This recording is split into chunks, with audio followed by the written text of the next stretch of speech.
Video we're going to be discussing the muscle groups that are responsible for the extension of the knee. These muscle groups help to move the lower leg.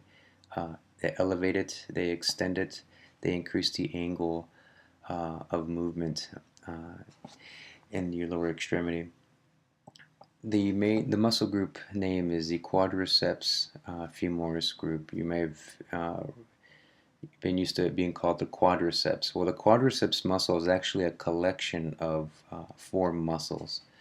The first muscle that we're going to discuss in this quadriceps group is the rectus femoris. So this is the larger muscle of the 4, and it's also the longest one.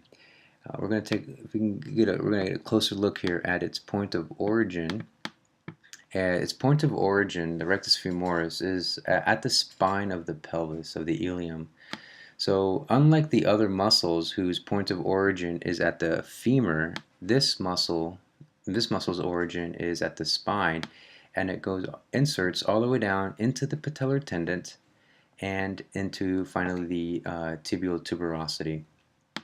Okay, so what we're going to do next is we're going to remove the rectus femoris, and we're going to expose the rectus intermedialis, which is the smaller one of the vastus, it is just underneath the rectus femoris.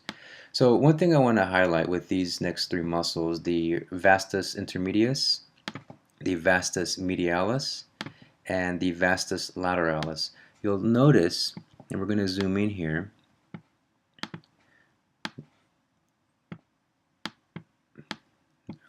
so you'll notice that their points of origin are pretty close to each other. So the vastus lateralis' point of origin is the lateral surface of the femur. The vastus intermedius is the medial surface of the femur. And then, of course, the vastus medialis point of origin is at the medial surface of the femur. So these muscles have in common the point of insertion, just like the rectus femoris. These muscles all come down distally, and they join together at the patellar tendon, and they all come together and come in contact with the tibia at the tibial tuberosity of the tibia.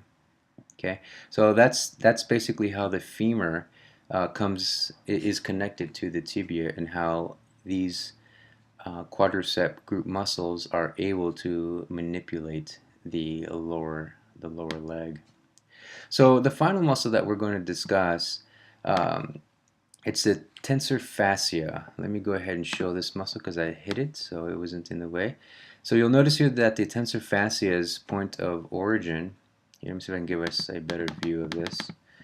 Its point of origin is at the iliac crest of the anterior spine of the ilium, of the iliac crest. So here's again where you have a muscle just like the rectus femoris, whose point of origin is at the pelvis, and this muscle, the tensor fascia, actually innervates into your iliotibial tract, or your iliotibial band.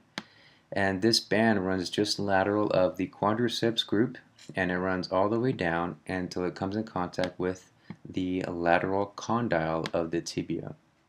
Okay?